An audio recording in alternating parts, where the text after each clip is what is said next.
In the fall of 2023, a young girl set off for an ordinary day at the park with her parents, eager to ride her bike. But what was supposed to be a fun outing took a terrifying turn.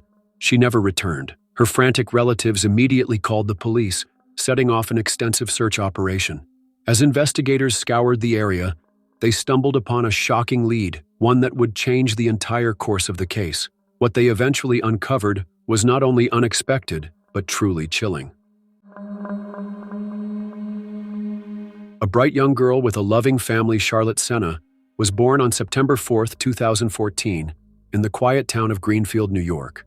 Raised in a warm and loving family, she was the middle child among three sisters. Full of life and energy, Charlotte loved spending time with her friends, exploring nature with her parents, and going on adventures with her siblings. Greenfield, a picturesque town with a population of just over 5,000, was surrounded by lush forests, shimmering lakes, and scenic parks, an idyllic backdrop for childhood adventures. On September 30th, 2023, 9-year-old Charlotte was especially excited. Her family, along with some friends, had planned a trip to a national park just 11 miles from their home. She had been looking forward to the day, anticipating the joy of riding her bike with her friends through the park's winding trails. Upon arrival, the parents set up camp while the children eagerly hopped on their bikes. The park had designated circular trails, and one particular loop near the campsite caught their attention. They decided it was the perfect track for their ride. At around 6:15 p.m., Charlotte and her friends pedaled off, planning to return before nightfall. After several laps, her friends began to tire and decided to head back. But Charlotte, full of determination, wanted to go for one more round. As her friends turned towards the camp, Charlotte rode off in the opposite direction. Alone, a growing sense of dread minutes passed, then more. As the sun began to set, Charlotte's parents started to worry. The circular track was small, and even at a slow pace, a single lap took no more than 10 minutes. But Charlotte had yet to return. Anxiously, the adults set out to look for her, following the bike trail. At around 6:45 p.m., they made a chilling discovery. Charlotte's bicycle was abandoned next to the trail, but Charlotte was nowhere to be found. Panic set in. There was no logical reason for her to leave her bike and wander off. A quick inspection showed that the bicycle was in perfect condition. No flat tires, no broken chain. It became terrifyingly clear that something was very wrong. Fearing the worst, her parents immediately called the police. The search begins. Within 15 minutes, officers arrived on the scene and launched a search. The sight of the abandoned bike led them to a grim conclusion. Charlotte had likely been abducted. Still, they couldn't rule out the possibility that she was lost somewhere in the dense woods, so they initiated a full-scale search. The park was closed to visitors, and every vehicle and campsite was checked before anyone was allowed to leave. Some people wanted to stay and help, but with no organization, it only complicated the search efforts. Officers combed through every inch of the forest, starting with the bike trail and then expanding to cover the entire park. The challenge was immense. The park spanned over 15 square kilometers, making it a vast and difficult terrain to cover.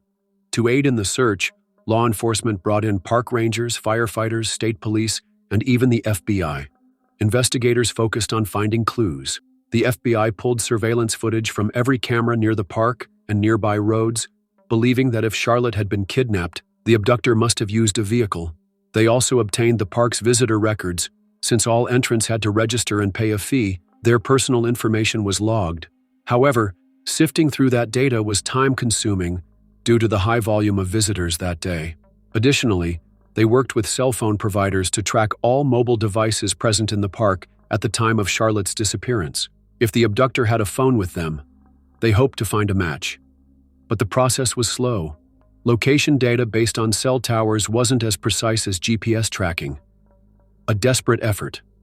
The search continued late into the night, but yielded no results.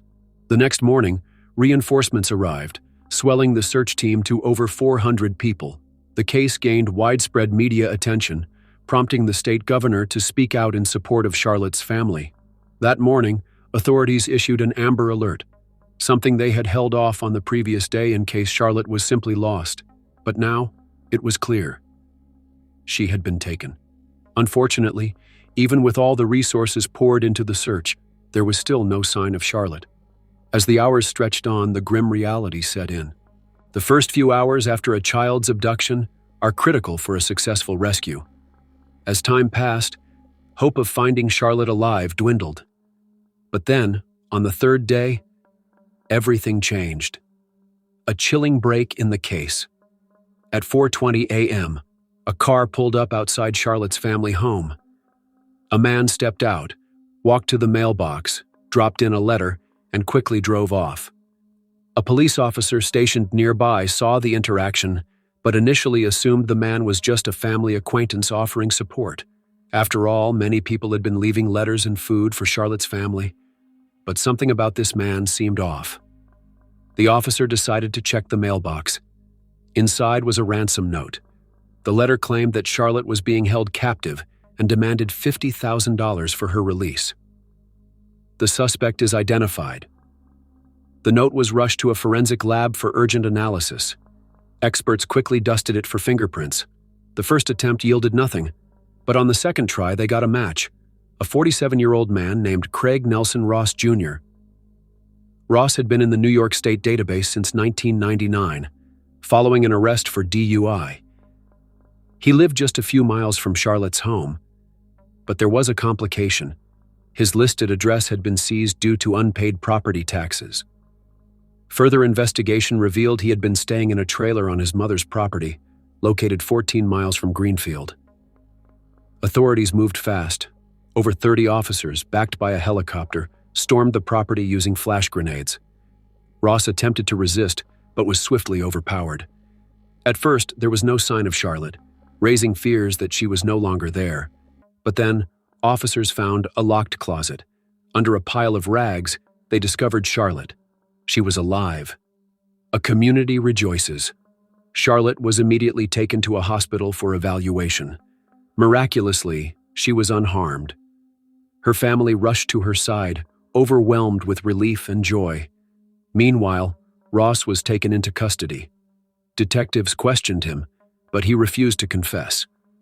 As the case moved toward trial, shocking details about his past emerged, including a history of violence, restraining orders, and potential links to other missing persons cases. In addition to kidnapping, Ross was later charged with sexually assaulting Charlotte, making his crimes even more horrific. The road to justice. As preparations for the trial began, there was speculation about whether Ross would take a plea deal to avoid forcing Charlotte to testify. For now, the world watches and waits, hoping that justice will be served. What are your thoughts on this case? Let us know in the comments, and don't forget to like and subscribe for more stories.